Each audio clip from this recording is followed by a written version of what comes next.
Today we are reading Brave New World by Aldous Huxley, published in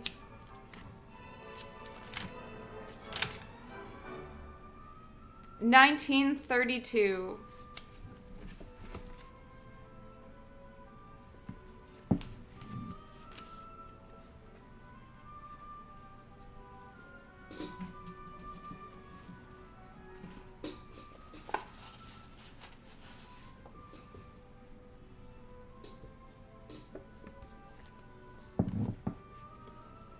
"1932 was the correct answer.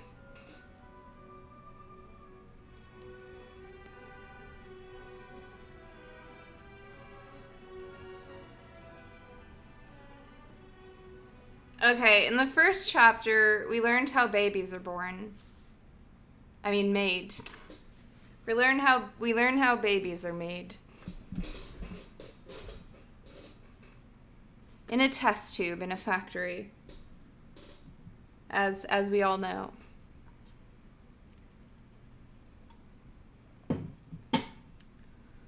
That is at the Department of Hatcheries.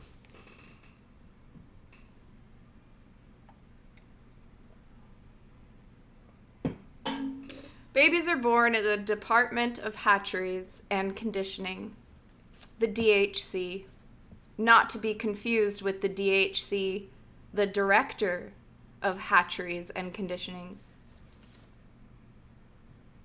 And you should be writing this in your notebooks as you are taken on a tour of the DHC by the DHC.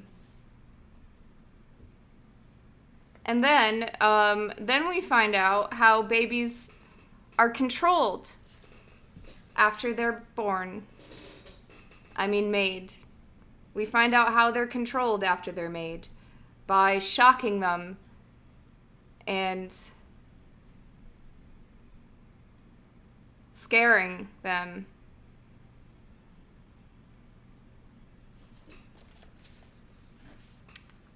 And then we meet some workers who work in the baby factory. There's a woman, and there's a man, and there's another man. And we all know how that goes.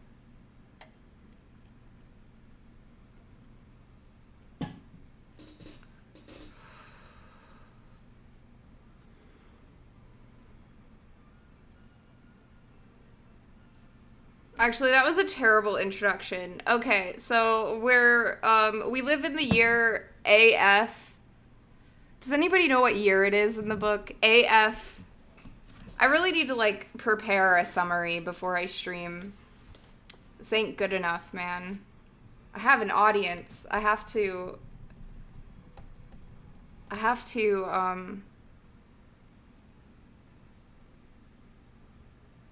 don't know. Okay, AF 650. It is the year AF 650. And we live in a world where babies are made in factories by the batch, where one egg is able to produce 190 identical twins. From one egg, by blasting it with radiation, you can get it to bud like a tree or like a cannabis plant. And from one egg, there will be 190 identical buds that can all be formed into full humans, and they're all identical twins. So instead of 2 twins or 3, you get 190 from one egg. And these babies are ranked according to what their predestined socioeconomic class is, with Alpha Plus being at the top, and I think Epsilon is the lowest. And if you are unfortunate enough to be born in Epsilon, your egg, when you're being test tube babied, Your egg will be drowned in alcohol periodically to make sure that you are born on a lower level than the other people who are above you. And then you will be conditioned to love it. If you are a lower caste baby, your conditioners will literally shock you with like an electric shock collar if you look at a rose. If you stop and smell the flowers, that's not what an epsilon is supposed to be doing. Epsilons don't like flowers, okay? So if you look at a flower and you stop and you try to smell it, they will shock you with 120 volts of electricity. And they'll also blast a siren in your ear so that it scares the shit out of you as it causes you immense pain. And then when you're no longer a baby, you'll never look at flowers again. You'll see a flower and you'll walk the other way. And then what else? There are also adults in this world. And we met some of the adults. Most notably, the DHC, who is the director of hatcheries and conditioning. But he seems kind of like a small fish now that we've met the controller. And the controller is like, I don't even know what he does, but he seems really important. And they call him the controller. And I think he controls a region of space and time, an area, if you will. And we meet some workers who I believe are alphas. Yeah, we meet some alpha workers who work at the hatching factory for the eggs. One of them is a girl. Her name is Lenina. And another one is a man. His name is Henry Foster. Yeah, Henry Foster. Wow, okay. I'm good. Henry Foster, he is also an alpha, and he's really hot, and he's fucking Lenina. And then there's Bernard. And these are really these are the only characters that matter so far. There's Bernard and Lenina and Henry Foster. And Bernard is an alpha plus. But nobody likes him.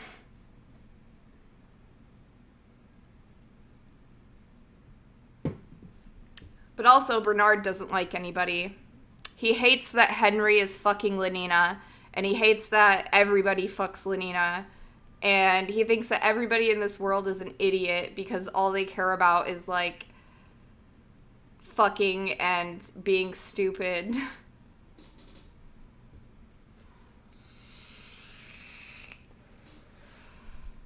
And everyone else thinks that Mr. Bernard Marx was misplaced as an egg. Lots of people look at Bernard and they're like, yeah, there's no way you're an alpha plus. They definitely accidentally put alcohol in your test tube.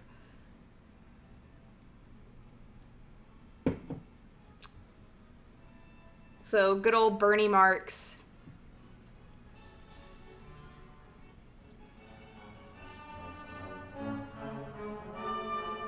Oh, right, because of his measurements. Yeah, he's described as small. But Lenina likes Bernard. Lenina thinks Bernard is interesting.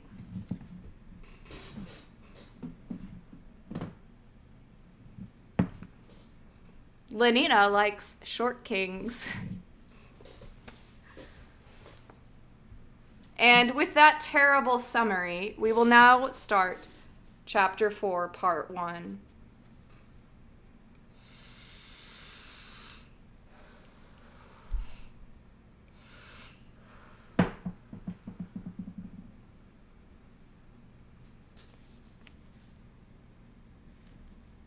The lift was crowded with men from the Alpha changing room.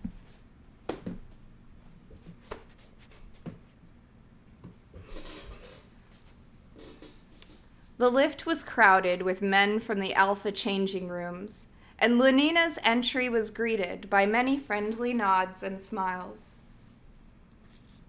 She was a popular girl, and at one time or another had spent a night with almost all of the men. They were dear boys, she thought, as she returned their salutations. Alien Lyra, thank you for 5 months.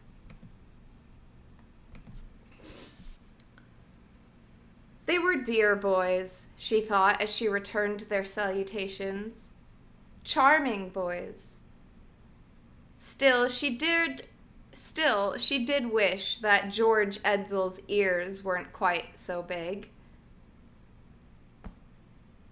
Perhaps he'd be... Oh, God, this is so hard.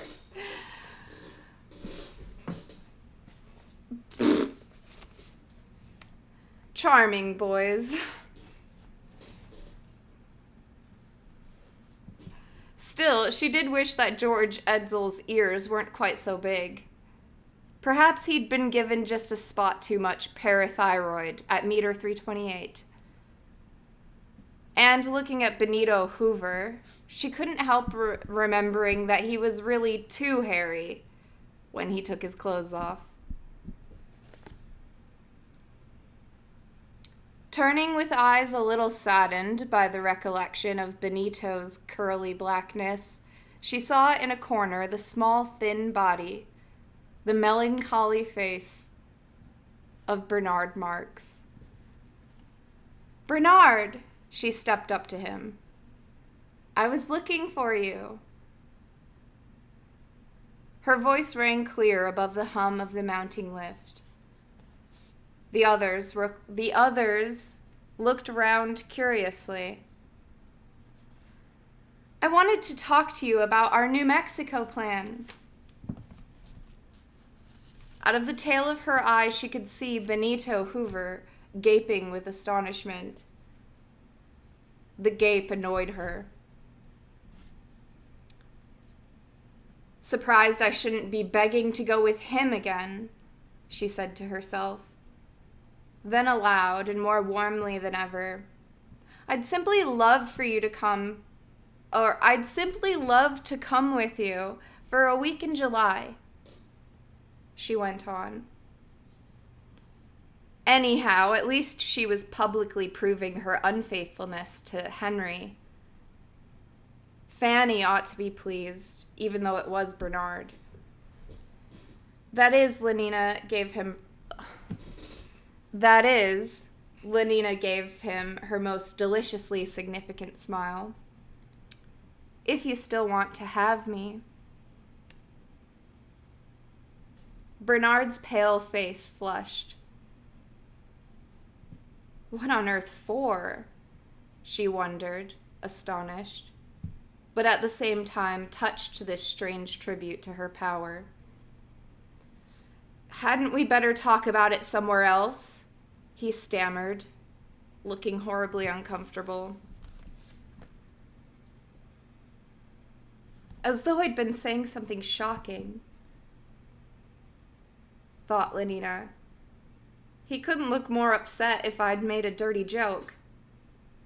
Asked him who his mother was, or something like that. I mean, with all these people about...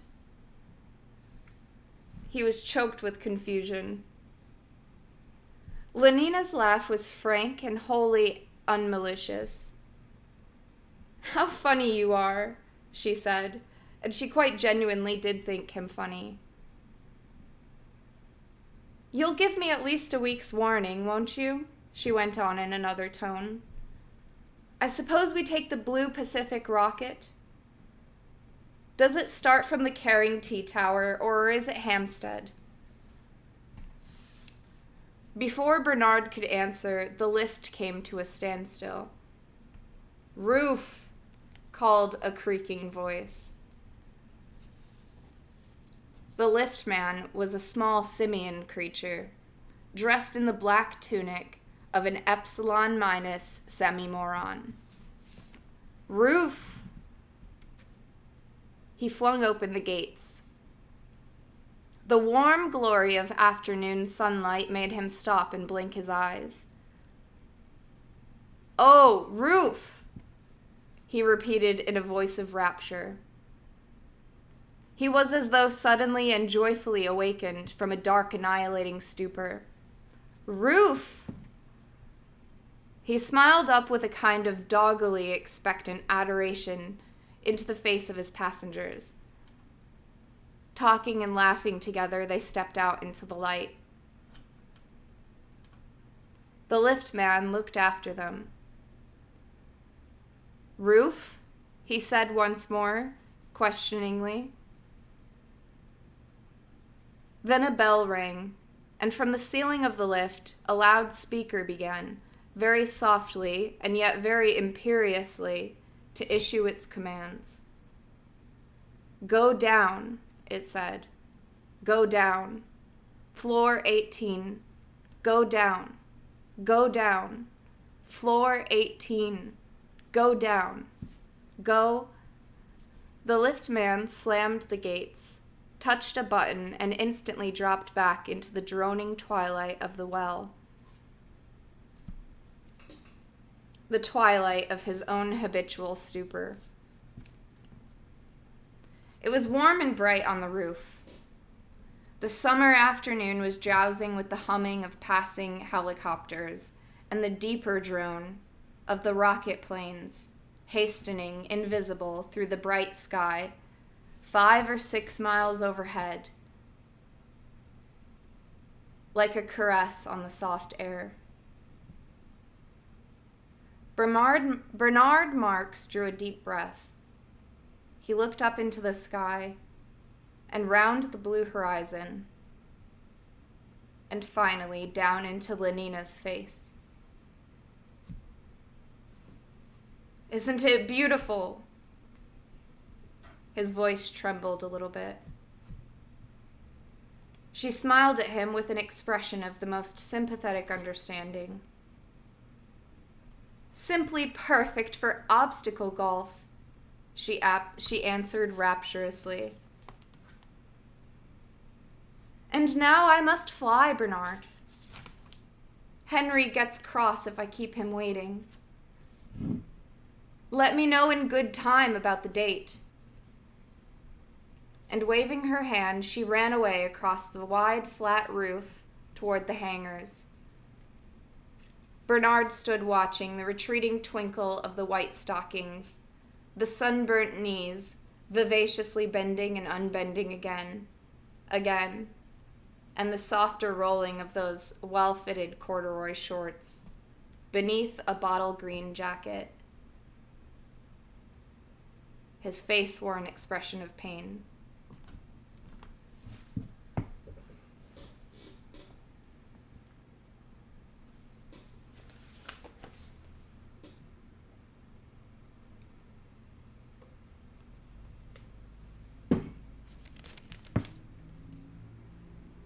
"I should say she was pretty," said a loud and cheery voice just behind him.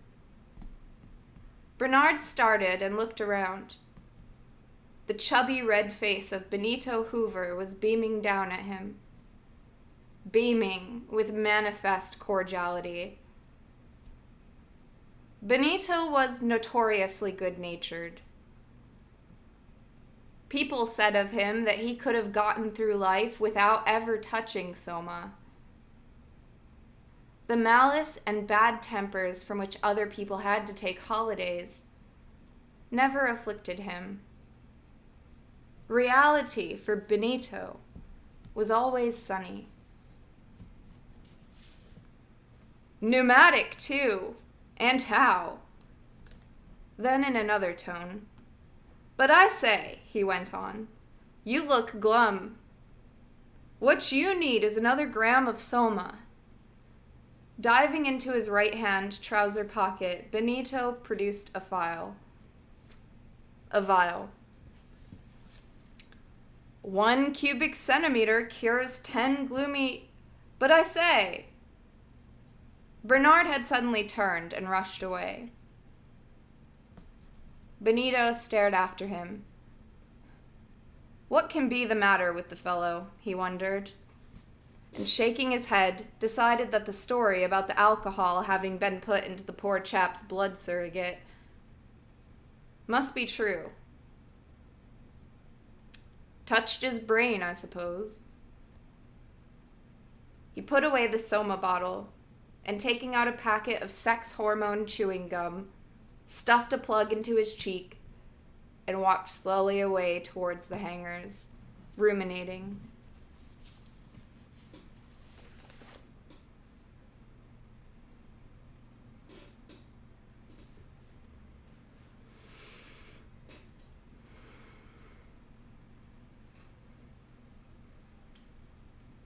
Soma is not a performance enhancer.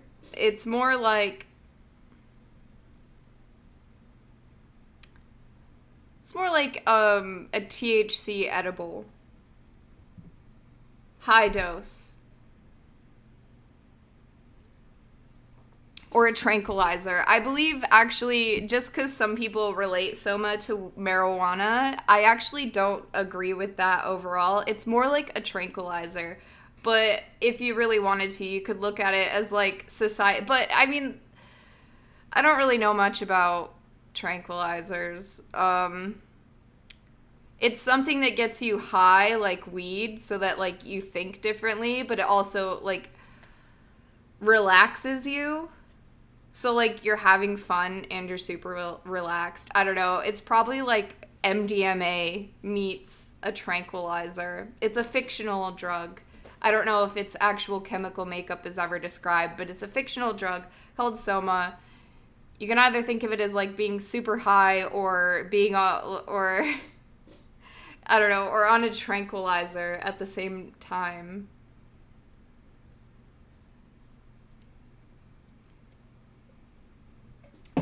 It's basically just a drug that doesn't fuck you up too much.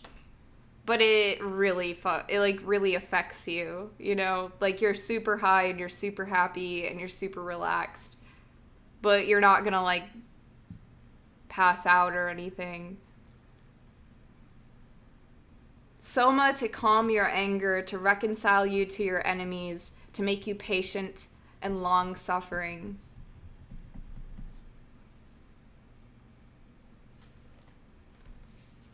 Is it an actual... Okay. Anyways.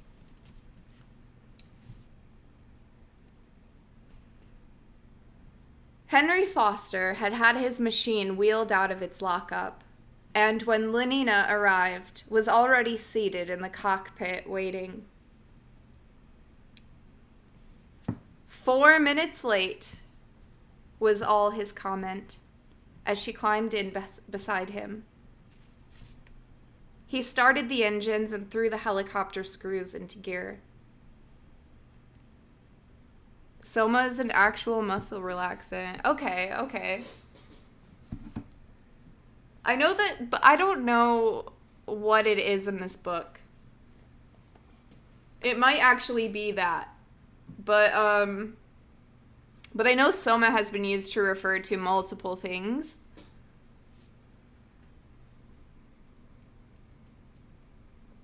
Including marijuana, and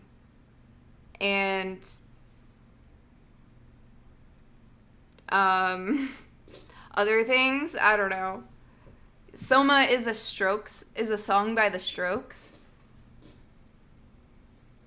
which I was thinking about playing already when we're done reading. Yeah, Soma's pretty dank. It's also the name of an atmospheric horror game. So I don't actually know the origins of the word, but I am fascinated by it because the first time I ever heard the word Soma was in this book. And then Soma didn't mean weed to me. Even when I knew what marijuana was, I was surprised that somebody would call... I'm actually ashamed of myself for referring to it as weed, but that's only because later I found out that there was... that there was like a group of people who referred to marijuana as Soma, and they were like for the legalization of it, and they were called like the Soma Society, or they were, I don't know, it was like a pro legalization for marijuana group, and they were called like this, I don't know, they put Soma in their name, and I thought that was weird because I had read this book and I was like, weed does not seem like Soma at all. So I'm actually very interested in the origins of the word because I've heard it used in all kinds of contexts. It means the body, basically. Awesome. That makes sense that it means the body, or it was a Greek god. Everything makes sense, honestly.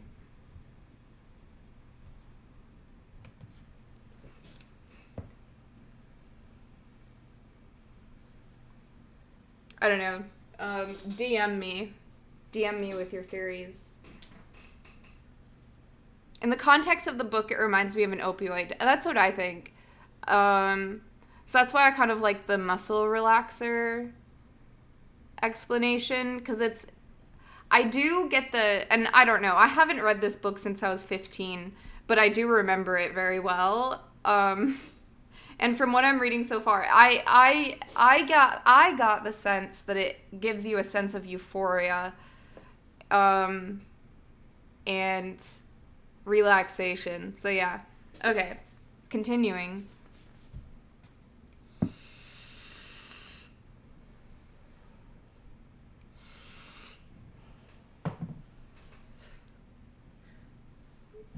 And literally everybody in this society. Oh yeah, and it's an aphrodisiac. It literally, I don't know, it just makes you down for anything.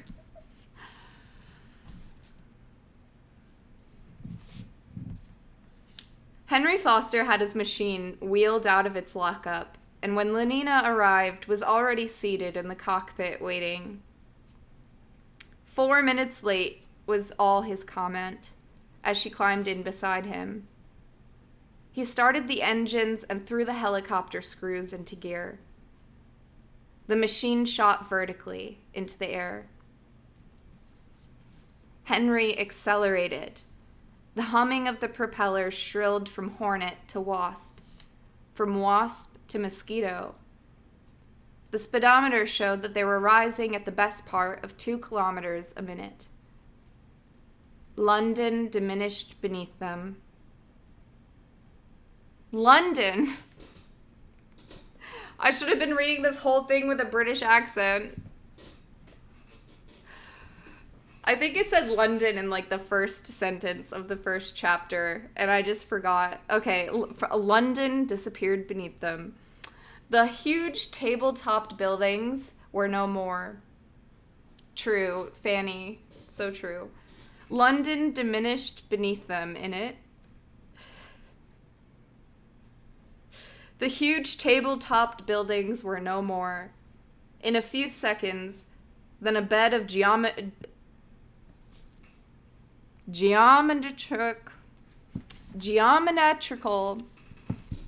is what I was going to say. The huge table-topped buildings were no more in a few seconds than a bed of geometrical mushrooms sprouting from the green of park and garden. In the midst of them, thin-stalked and taller, slender fungus, the Caring Tea Tower, lifted towards the sky, a disk of shining concrete.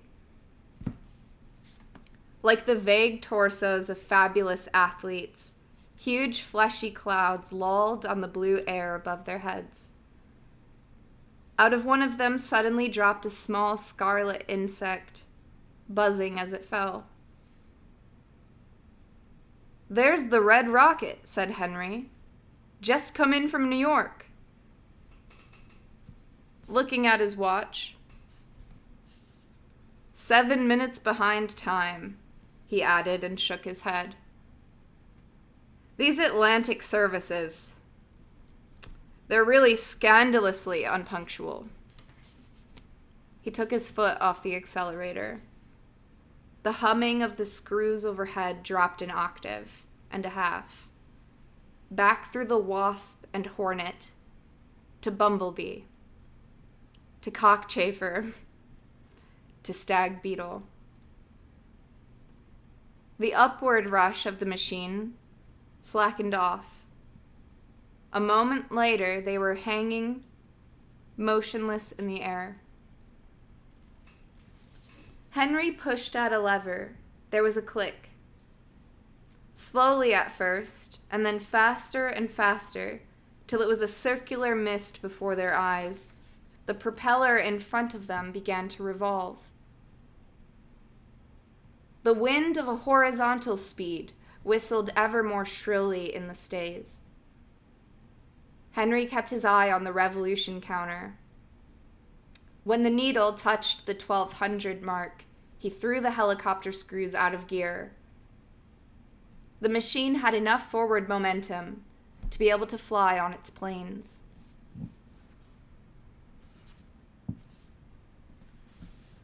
Lenina looked down through the window into the floor between her feet. They were flying over the 6-kilometer zone of parkland that separated central London from its first ring of satellite suburbs. The green was maggoty, with foreshortened life. Forests of centrifugal bumblepuppy towers gleamed between the trees. Near Shepherd's Bush, 2,000 Beta Minus mixed doubles were playing Ryman surface tennis. A double row of escalator 5 courts lined the main road from Notting Hill to Willesden. In the Ealing Stadium, a Delta gymnastic display and community sing was in progress. What a hideous color khaki is.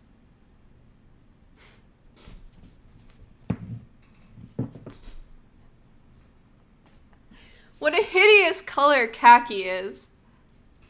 Okay, you guys remember that I bought this book, I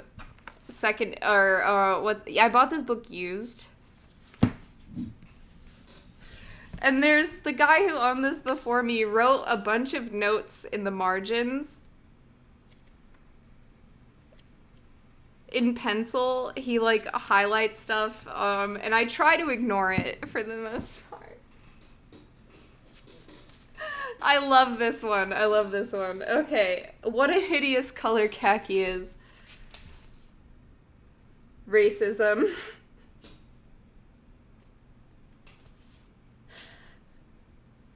I love him.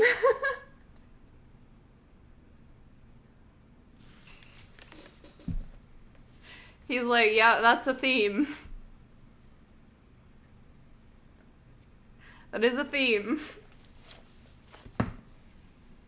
Got him.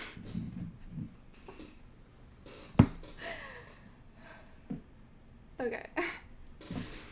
Doesn't elaborate. Okay. I love it.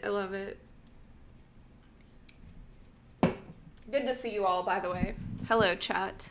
Hello, viewers. What a hideous color khaki is, remarked Lenina racistly, voicing the hypnopedic prejudice of her caste. Oh, that's what I kept forgetting to say. Okay, so, aside from shocking the babies, they also whisper in their ears while they sleep. It's like little baby Einstein, but instead they tell you stuff like, I'm so glad I'm a beta. Alphas work too hard, and I don't want to be an alpha because I don't want to work hard. But I'm so glad I'm not an epsilon because epsilons are fucking gross. And they put that into babies' earphones while they're sleeping for their entire infancy. So, brainwashing. Beta gang. They call it hypnopedia. scientifically. Khaki is so gross, remarked Lenina, voicing the hypnopedic prejudices of her caste. The buildings of Hounslow Feely Studio covered 7.5 hectares. Near them, a black and khaki army of laborers was busy revitrifying the surface of the Great West Road. One of the huge traveling crucibles was being tapped as they flew over. The molten stone poured out in a stream of dazzling incandescence across the road. The asbestos rollers came and went. At the tail of an insulated watering cart, the steam rose in white clouds.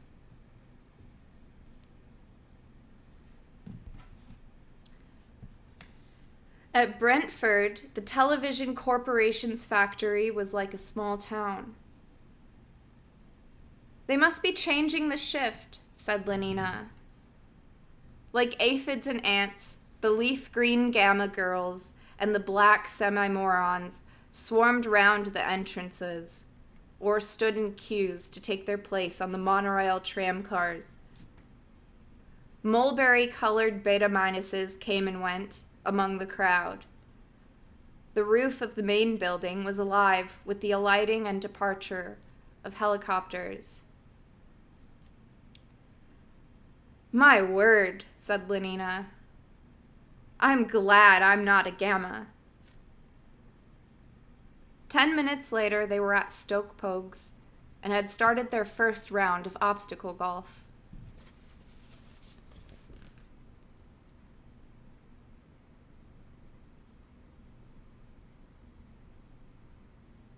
Part 2, after I relieve myself